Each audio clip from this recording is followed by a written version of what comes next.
and welcome back to Bird's Eye View. You're here with a very special guest today, Nathan Ruiz. Nathan, thank you so much for coming on the show. We're very grateful that you're here, and we're excited to talk about some Orioles baseball today. Yeah, guys, thanks for having me. No problem. So I'll start it off, and then you guys can get some input. Trade. I want to talk about the trade deadline. This will be their first time, and I think a good amount of time that the Orioles are buyers at this trade deadline. And I think specifically the need is starting pitching, and with the amount of depth in the organization, which we'll get to later, there are plenty of guys that the Orioles can grab with the amount of prospects that they have. Who do you think the Orioles could try and trade for from another team?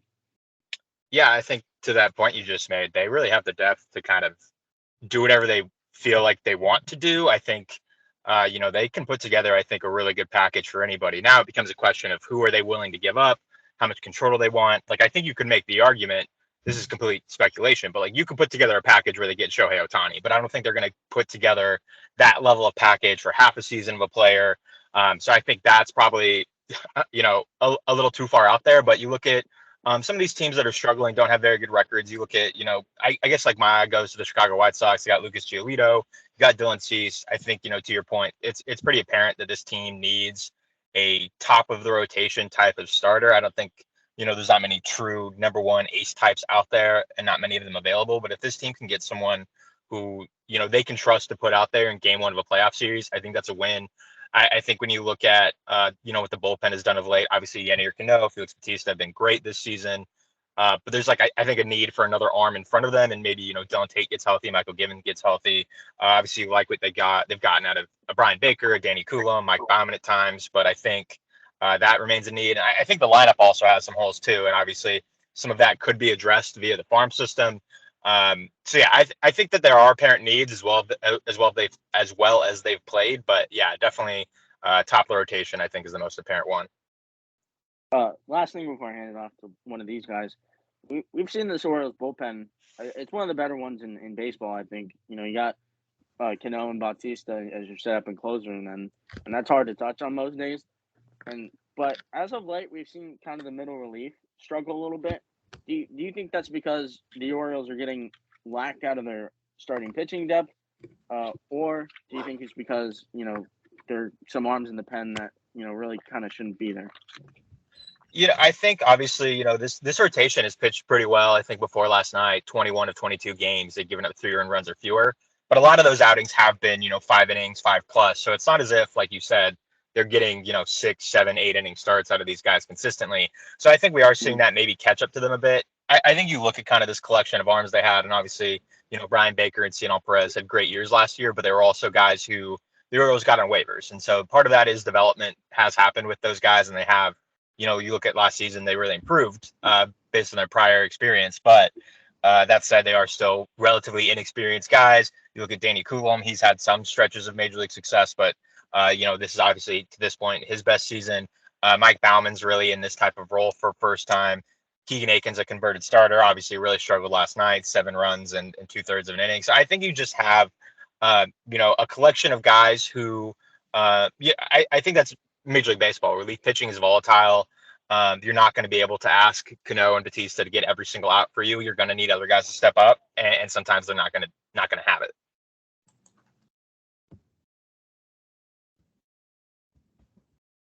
Anyone else?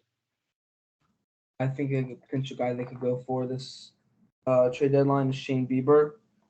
Adding like a guy you said like a good ace. Someone they might have to trade is like we were talking about this earlier, Hayes or Santander and Kerstad or someone like that. I know Phillip was very adamant about that, so he Yeah, can I talk about that if he wants. yeah. Basically, I was saying like I don't think they'll probably go to add to their bullpen because I think the starting pitching is more of a problem right now. I mean, because I think Bieber will definitely be the best pitcher available, especially considering the Guardians just called up Gavin Williams. So I think that a good package to send back would probably be either Hayes or Santander, and then one of like their better prospects like a Kierstead. I don't think they'd send over Westberg, but I think the Guardians probably want some big league ready bats, and I think that's what they want. But I do like the idea of Giolito also coming over. Don't know what they give up for that, but then you could also maybe send Kyle Stowers to like a rebuilding team, and maybe you get back like a Trevor Williams or even like a Paul Blackburn from Oakland. So I don't know. I think they will definitely address starting pitching at the deadline. Yeah, I think it's a clear need for them. I think getting a reliever is going to be really easy. Like all these bad teams that, are quote unquote rebuilding or just going through rough seasons. That's like a really easy area to pillage from, I think. You look at what the Orioles did last season with Jorge Lopez. Like I think teams that are on the edge of the race or out of the race are going to be willing to give up relievers. So I think that's the thing to do. I'm definitely interested to see kind of what kind of packages the Orioles are putting together for these teams, how far down their prospect list they're willing to go to make a deal. Do they, include a Westberg, a Kauser, a Kerstad in any of these trades? Or, I think like to get anyone who would require them giving up like a Jackson Holiday or Grayson Rodriguez is probably not the type of player they're going to be going for. So I can't imagine any move like that takes place. It will be interesting. Michael Elias talked about this offseason, the possibility of giving up someone from their major league roster to get a major league player back with, as well as, Austin Hayes has played. It would be interesting to see if they would be willing to part with him. Obviously, Anthony Santander is one of their more expensive players. So I don't know if that factors in to any of these conversations. But yeah, it'll be interesting to see if, when they're first buyers in the trade deadline, they are doing a mix of buying and selling, where they are taking away from the major league team. Obviously, if you were to trade one of those guys, you would hope that a Colton Kauser, or a Heston Kjerstad, or Kyle Stowers could step up and take that place of an Austin Hayes and Anthony Santander. But yeah, I think that, like I said up top, I think they have the flexibility, the depth, the farm system to really make whatever move they want to do. It's just kind of the level to which they're willing to go, I think, on those things. So kind of on the topic of pitching, and we're talking about the Orioles going out and getting some starting pitching on the trade block. Do you think there are any in-house options and down on the farm that the Orioles could turn to if they needed starting pitching? Yeah, I mean, obviously you got Grayson Rodriguez working his way back at AAA. I think the results so far have been pretty good back down there. I think the Orioles more focused on kind of more granular things, so to speak. That obviously his fastball got hit hard. He wasn't locating it well when he's in the big league. So I think the focus is more on making sure that pitch is being located well than maybe necessarily the pure, innings pitched, earned runs allowed, strikeouts results of things. They're going to pay more attention to, as Michael Elias says sometimes, they're going to pay attention to more, to things that aren't necessarily on the back of a baseball card. Obviously, Dale Hall right now is kind of going through a re-strengthening process, hurt his back in spring training, so his just velocity wasn't there. I think if you just look at it from a pure stuff standpoint, like DL Hall arguably has better stuff than Grayson Rodriguez. Left side, upper 90s, 4+ pitches. And that stuff just hasn't been there this year. He didn't come into camp as strong as he typically does, just because he was dealing with that back injury. So the Orioles are focused right now on getting him strong. He's down working out in Sarasota. So I think those are the two big guys. Obviously, the organization has some other options. We've seen Bruce Zimmerman come up, I think just that one time. Obviously, you have other guys down in that Norfolk rotation. Obviously, just traded away Spencer Watkins, who was just kind of a depth arm, had come up a couple times but hadn't pitched. So I think they have options. I don't think you have anyone who's going to be, that's someone who emerges necessarily as the top of the rotation starter. You hope that, John Means comes back from Tommy John surgery and his setback with the shoulder and is the pitcher he was before. But even that is not like a true ace. It was like an ace relative to what the Orioles were during their rebuild. But if you get him back, he's a solid number 2, number 3, a guy you can trust based on what he's done before. So I think if you're looking internally, an ascension from Grayson Rodriguez, a step forward after his struggles in his first major league stint, and then a healthy John Means are probably the two areas you're looking to the most. I mean, I actually heard that Grayson Rodriguez was like tipping some of his pitches when he was during his first big league stint. So I think obviously they're trying to work with him on that. So I think they should try to get him back up pretty soon to see, like, especially before the deadline, to see how much they do really need that starting pitching. And I mean, DL Hall, he really screams bullpen arm to me. I don't think he'll really be a big league starter, but I think he could be a pretty solid bullpen arm. So I'd like to see what both those guys can do at the big league level. Yeah, I mean, you look Grayson in that start before his penultimate start before he got sent down against Toronto. He changed his hand placement. He felt that he was tipping. I talked to him about it. And yeah, so he's pretty coy about it, but there are definitely things he felt like he was giving away. But then you look at his next start against the Rangers and obviously gets hit hard and then gets sent down. Obviously, possible he was still tipping within that start, even with the changes he made. So I'm sure that those are things he's working on. And yeah, that is kind of the never-ending question with DL Hall is he a starter? Is he a reliever? Obviously had success in the Orioles bullpen last September. I think you give some credit to the organization. He's still a relatively young guy. He's 24, I believe. And they're going to give him the opportunity to start. If you can have that kind of repertoire in your rotation, you're really happy with that. Now, if he becomes a reliever, if he becomes a Josh Hader type, you're obviously really happy with that too. That's a really good outcome as well. So I don't blame them for trying to, not push him, but give him every opportunity to be a starter. And if it eventually doesn't pan out, obviously he's had his series of setbacks and injuries and things, and obviously there's the command problems as well. At a certain point, they're going to have to make a decision, but I don't blame them for trying to, push it to the limit, so to speak, in terms of letting him try to be a starter. All right, so on the topic of prospects, a lot of the guys in the Orioles top 10 on MLB Pipeline are, going to be ready in the next 1 to 2 seasons, and they're going to graduate off and make an impact at the big league level, whether it's with the Orioles or another team. Who do you think is kind of the next wave that's going to be, at the helm of this, one of the best farm systems in the game? Yeah, obviously Jackson Holliday is the obvious guy, first overall pick last year. Been tearing up A-ball last season, has had a bit of struggle in high A, which is going to happen. That's expected. He's a 19-year-old guy who's, adjusting to his first full season of professional baseball. But obviously, he'll be, you assume, this offseason a top 5 prospect, if not number 1 in all of baseball. Already is regarded as that in many cases. So I think he's the front end guy. You look at other players from that draft last year. You've got Dylan Beavers, you got Jed Fabian. So they've got other guys coming.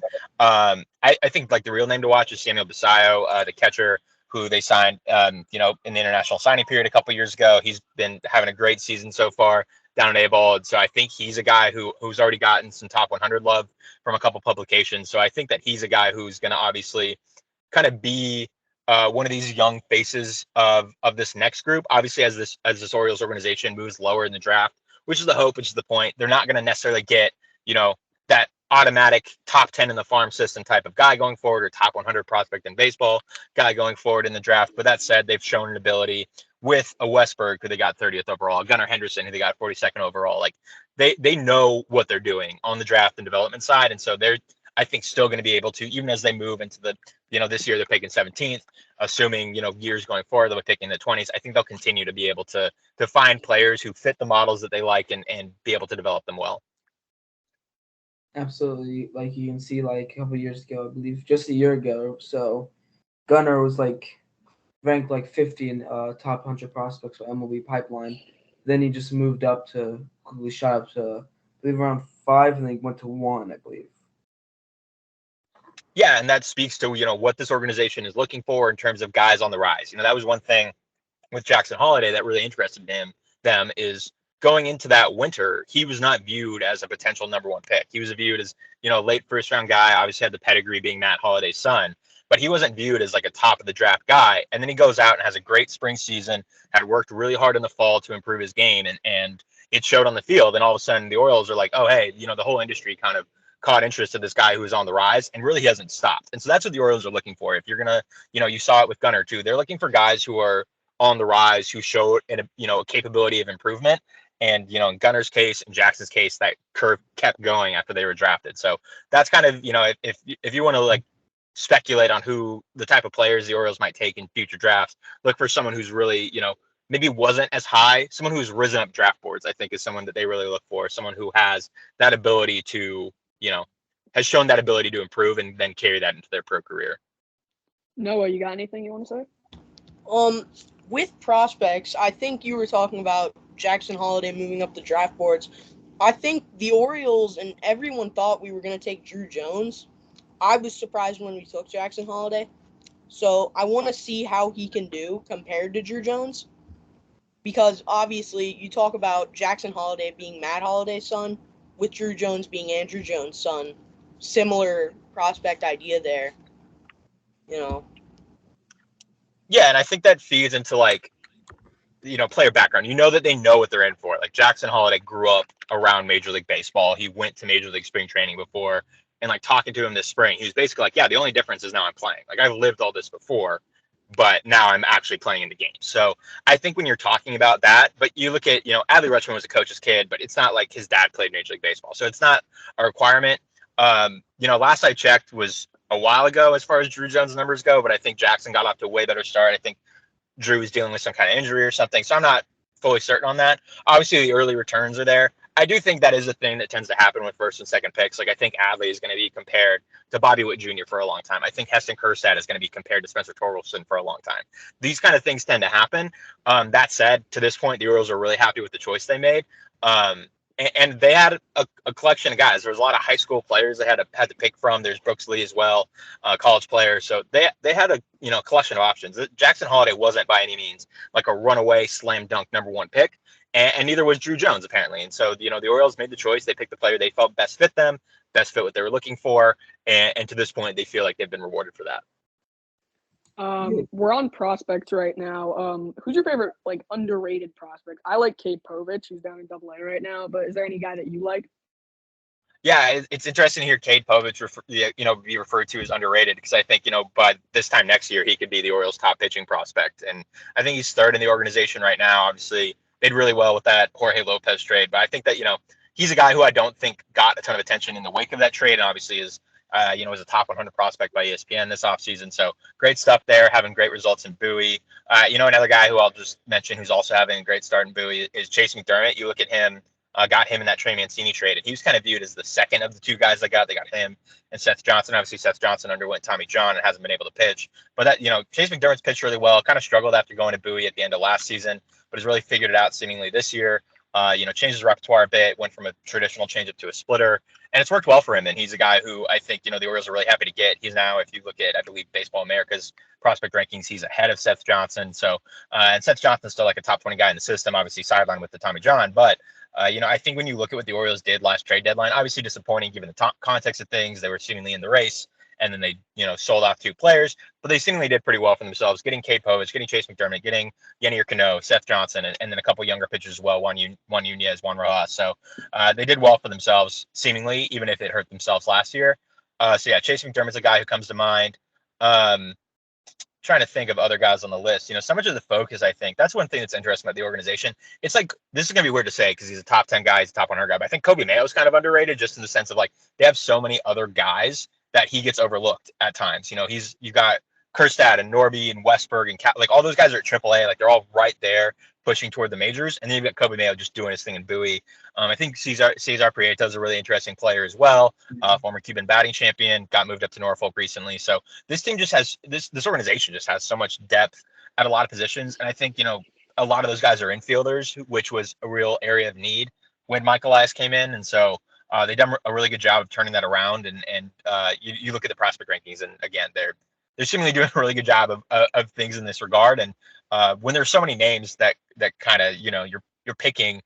Yeah, I think like a Jordan Westberg is honestly underrated. Like I think in a lot of organizations, he's considered, a top 2 or 3 guy, and here he's like fighting to be in the top 5. And so it's just like it's a different animal here. Like I, talked to Connor Norby in spring training. He talked about how Darrell Hernandez, was like the 7th best infield prospect in this organization, gets traded for Cole Irvin and Kyle Verbitsky, and he goes to Oakland. And all of a sudden, he's like viewed as a guy, and he's kind of so low on the. Right, exactly. He was so low on the depth chart here. Like I think he was 15 to 20, and then he's top 5 in Oakland system, which obviously says something about Oakland system as well, but also speaks to the depth of talent in this organization, to where they can part with a guy like that who's going to be a top 5 prospect in another organization and not really feel it. Like they didn't, who knows what Darrell Hernandez's path was to the big leagues in this organization, but at Oakland he's got a clear shot, and he's obviously playing well, I believe, in AA. Yeah, like you can see, like with Evan Phillips too, there going to Dodgers. Now he was, I believe, on the team in 2020, right? And he was sent to the Dodgers, and now he's just been a good pitcher for them, and he was a decent pitcher in the minors too for them. And then we were talking earlier about guys that the Orioles might draft, like guys like Gunnar and guys like Holiday, fly under the radar a bit. Like guys I see in the future them drafting, guys like Bryce Eldridge or Tommy White. Because I could see them drafting someone who's a bit risky, but flies under the radar and has high reward. Yeah, obviously the organization loves college bats. We've seen that. Jackson Holiday was the first, under this regime where they've taken, didn't take a college bat. They go Adley, then Kerstad, then Kauser. And there's reasons for that. There's a lot more data available. There's a lot more projections available. There's a lot more experience there. So I think they have their preferences. They have their models. They have things that they're looking for and targeting. I admittedly haven't dove as deep into the draft as I have in past years, just because the Orioles are picking 17th and not in the top 5. I'm not as like familiar with all the names that are there. I'm sure as we get closer and closer to next month's draft, I'll dive into that a little more. And I'm excited to do that because it's always an interesting time of year. But yeah, I think they have their clear preferences. They haven't drafted a pitcher earlier than the 3rd round and didn't sign the pitcher that they did draft in the 3rd round last year, Nolan McLean. So yeah, I mean, the organization has its models, its preferences, and so it'll be interesting to see what they do this year. I mean, especially last year at the top of that draft, there weren't really any college players. I mean, it was Right. Holiday, Drew Jones, Elijah Green, Tamar Johnson. Like, obviously, Kumar Rocker went 3rd, but nobody expected that. So, like, I think if they could have gone with a college player, they probably would have, but they're just not a lot of good college players that high in the draft. Right. Yeah, it's obviously dependent on the class and who's available. Like some of it, they with the pitching thing I just mentioned, they have liked pitchers in the draft. It's just you look at the years they have been picking the top 5. There really hasn't, obviously, like you mentioned, Kumar Rocker skyrocketed up. They missed out on Jack Leiter the year before. Like they picked later than when he went. There just hasn't been a logical pitcher in that spot, especially with their 1-1 picks. There wasn't anyone really being talked about as a pitcher who could fit that mold. So that's part of it too. They are, you don't draft for need necessarily in baseball. You take the best player available, and that is, in the eye of the beholder, so to speak. And the Orioles have the things they like and things they don't like. But yeah, with last year's draft, I think Brooks Lee was maybe the best college player available, but there was that, like you mentioned, crop of high school position players all played together for Team USA, and Jackson Holiday play alongside all those guys, and wasn't really the top guy in that group the previous summer. And obviously, like I mentioned, skyrocketed up and was the number 1 pick. Yeah, guy I could see them drafting Yohandy Morales. He's kind of guys who like floated up the boards. Miami, 3rd baseman. Another guy I could see them drafting Enrique Bradfield Jr., plays for Vanderbilt as an outfielder. I don't see them drafting another pitcher really early because you can see like with Grayson, it's really hard to produce pitchers really well. While with hitters, you've much more in bulk who the talent, it's like less likely to get hurt hitters for a long amount of time. With pitchers, like one little injury could like set them back for months. I mean, Yeah. You go. I was just going to make the point that I think you look at how the organization has done things is it is hard to develop pitching now, but you look at a Cade Povich, they got him in a trade. You look at a Chase McDermott, they got him in a trade. You look at how, Gene Pinto, they got him in a trade. Like a lot of these top prospects in the organization, or Justin Armbruster, who's had a great year and got moved up to Norfolk, like he wasn't a high draft pick. So this is an organization that has traits that it's targeting in pitching. So it doesn't feel like it needs to spend early round draft picks when it knows what it's doing. You can also, like we talked about up top, you can trade some of these position players to get pitching. So I think that this organization recognizes you don't necessarily need to spend a 1st round pick on a pitcher and hope he pans out. There are other ways to target things. If you just get a glut of pitchers in the 10th to 20th round and then hope that 2 of them pan out, you did a pretty good job. And then if you're able to trade 2 or 3 position players that you drafted in rounds 1 through 10 and get a legitimate starting pitcher, you did a good job. So I think that's kind of how the organization views things, is they don't necessarily need to spend a top of the draft pick to get, that next top of the rotation pitcher. Yeah, a guy that's slept on, in my opinion, Bryce Eldridge. I'm looking at MLB.com. He's projected to go 25th. He's a two-way player. That's probably a guy they would typically draft. The Padres, 1st baseman pitcher. Says he wants to try to be 2-way. I've heard he's much better of a hitter rather than pitcher, but he can still eat some innings on the mound. I think that's a guy that the Orioles, I would like them to draft, but another guy that would be interesting if they were drafted pitcher is Hurston Waldrep, who he actually is a college guy compared to Eldridge, who's just coming out of high school, who they don't typically draft high school players. No, I doubt Waltrip will fall that far because I've seen like a lot of teams like him. But I mean, like, I don't really understand why they'd go another bat. They have so many bats, and I mean, like, they're not drafting super high, obviously, at 17. I feel like they should just go with a pitcher there. But at the same time, I do like Eldridge.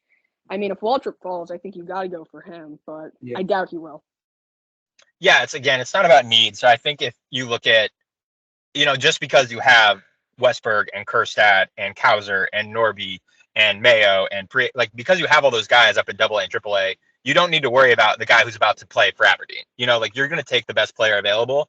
And so if they order their board and when pick 17 comes around, the person still available on top of it is a pitcher, that's who they're going to take. And that's who they, obviously there's other machinations with signing bonuses and things like that. And that will play a factor as well. But if the best player available to them is a pitcher, that's most likely who they'll take. I think, if you take a hitter, again, like I was just saying, if if you take a hitter, you can always move them for another pitcher. They've obviously shown the ability to take hitters and make them better and develop them and make them into top 100 prospects. So if you take a guy 17th overall, you hope that you can kind of repeat that process, and either he becomes kind of that part of that next wave of prospects that we were talking about earlier, or he becomes a trade chip. And so this team has, with where it is right now, with where its farm system is, it has the flexibility to do a lot of things. Yeah, Another I'd like to see Matt Shaw get drafted by the Orioles. I mean, I'm a Maryland fan, so I might be biased, but I do like him as a player. He's a decent shortstop, has some power. He won the Cape Cod League MVP. I think he could be a guy that could like improve, help with, and become potentially like trade for a pitcher, or like you said, be in the next wave for the Orioles. Yeah, that'd be a fun local story if that were to happen. Obviously, he's a guy who's kind of, from what I've seen, has fallen pretty typically in that 15 to 20 range of most mock drafts. So definitely possible he's a guy who ends up in Baltimore. I think for me, another arm that I think the Orioles could definitely look at is Rhett Lauder. I think he's a first round guy out of Wake Forest. Definitely that the Orioles, a guy that the Orioles can keep in mind. And then you even look at a major league level with the Orioles rotation. You look at guys like Dean Kramer and Kyle Bradish.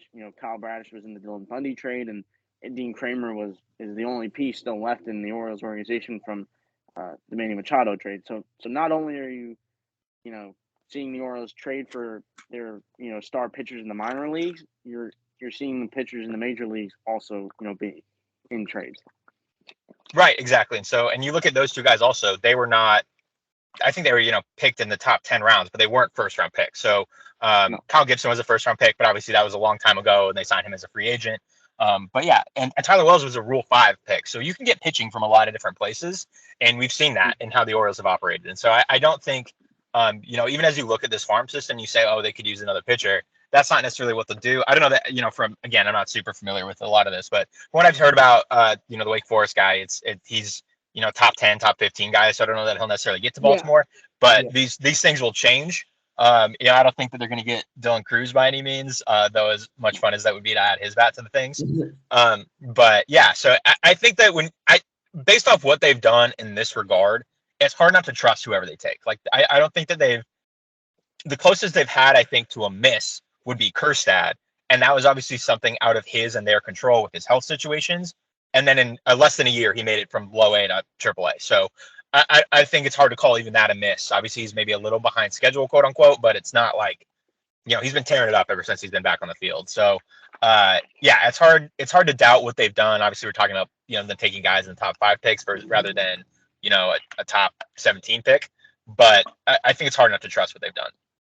Yeah. Now talking about the Major League Club, I think first and foremost, with the All-Star ballot, we saw that Adley Rutschman advanced to this phase 2 of the voting, which amazing. I mean, he's been OPSing 800 consistently, later into the season, like 2 months into the season.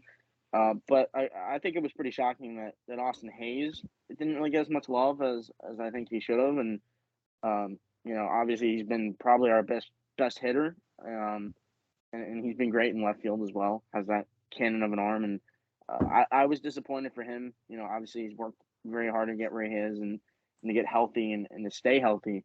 So I was a bit disappointed to see that he wasn't getting as much love as I thought he should have. Yeah, fan voting is such a weird thing. You look at, I think there's a lot of like Rangers players and Blue Jays players who got a lot of votes, and sometimes it's just some fan bases are just more engaged or get more attention from other teams' fan bases. Like, I think Adley's like a really recognizable name.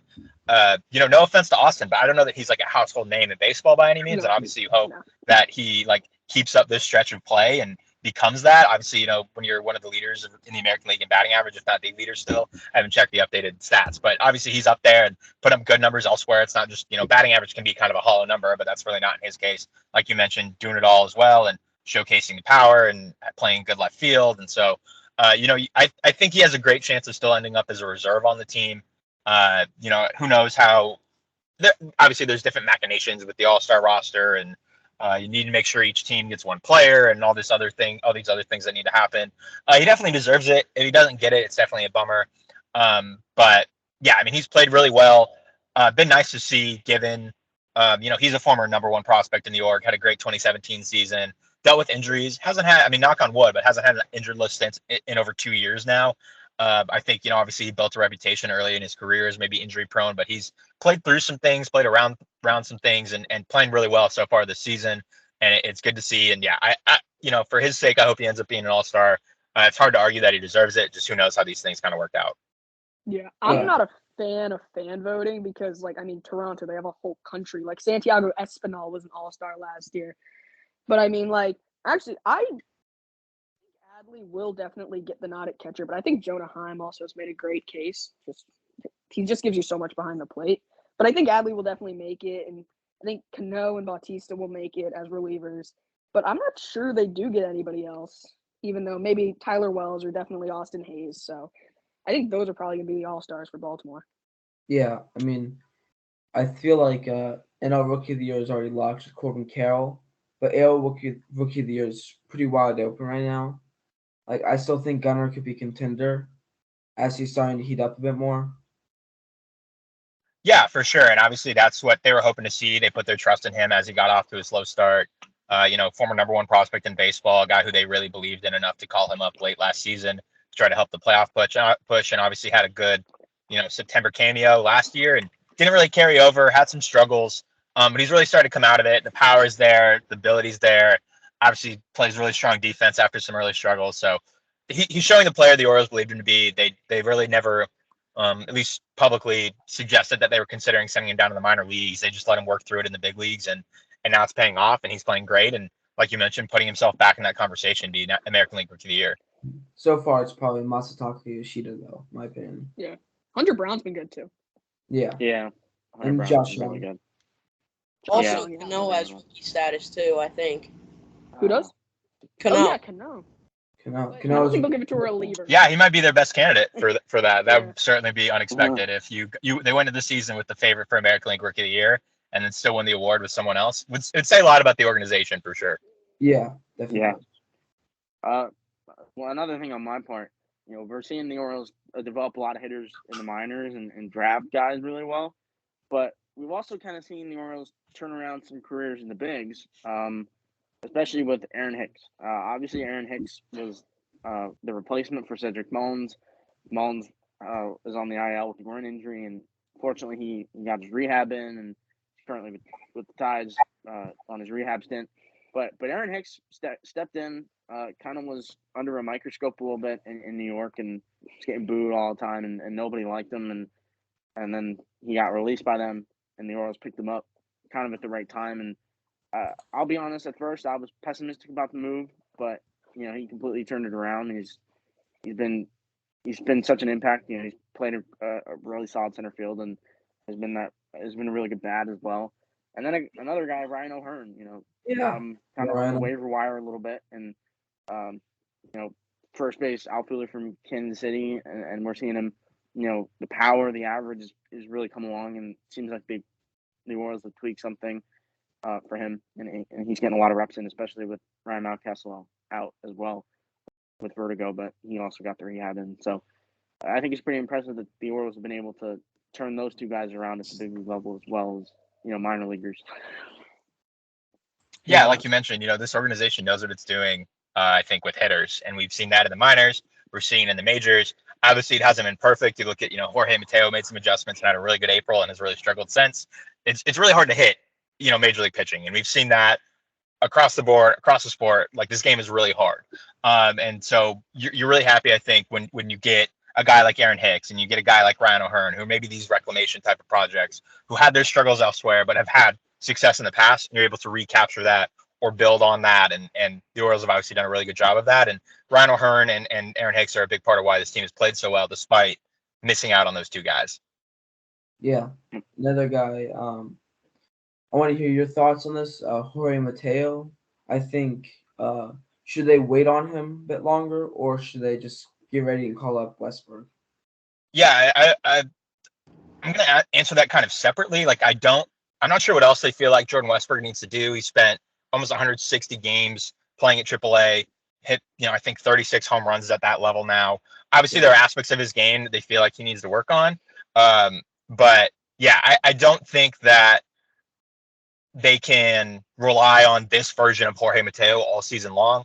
Obviously, they're happy with what he does defensively, but he's OPSing under 400, striking out at an 8-to-1 walk ratio. So there's just aspects of his game that, Brandon Hyde said yesterday that he feels like his defense is making up for it, but I'm just not sure if that can be the case all season long. Yeah. Another guy I really like for the Orioles, a lot of people sleep on him a lot, Josh Lester, because he's a good utility player for them. And obviously, he's a great utility player because he pitched yesterday.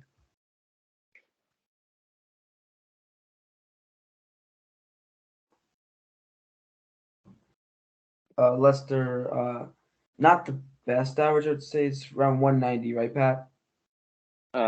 Yeah, I think so. I mean, he hasn't played that much.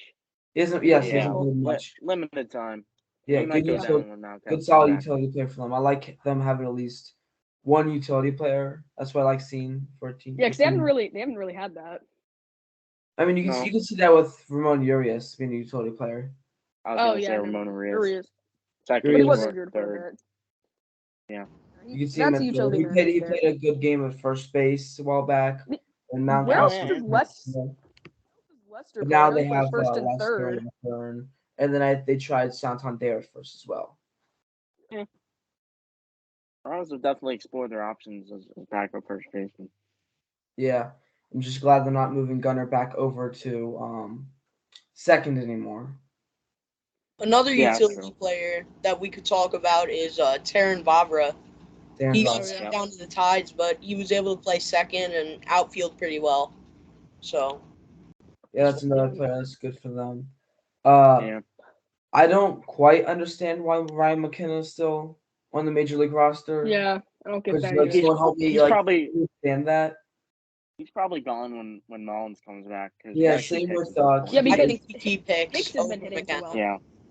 Yeah, I'm sure. Hey guys, I'm sorry. This is gonna be bad for your recording, but I really need to run. But I appreciate you guys having this chat with me. Hope it was helpful. It was great talking with you all. Thank you for coming. Thank you. Yep, thank you. Yeah, sure thing, guys. Have a good one. Appreciate it. Yep, you too. Bye. Yeah, another guy I think who is I don't understand why he's up is Nathan Ruiz. No. Joey Ortiz, that you mean? I meant Keegan Aiken. I'm sorry. Oh, Keegan Aiken. What? I don't know why. How do you get Nathan Ruiz and Keegan Aiken? I was thinking Joey Ortiz, but I'm like, that's not great, Josh. Correlation there. No, I don't understand. Actually, I was about to say Joey Ortiz and Keegan Aiken. Yeah. I don't understand why Joey Ortiz they're moving him up and down so much. I mean, I understand it's important. He's gonna lose eligibility in a bit for you see that with AAA options. Why is Vespi moving up for one game and being sent right back down? He's literally never pitched for the Orioles in 23. Yeah, and he already has probably used majority of his options. I trust him more than Keegan Aiken at this point. I mean, Aiken should be in AAA or just on waivers. I think you got to call up Grayson soon because.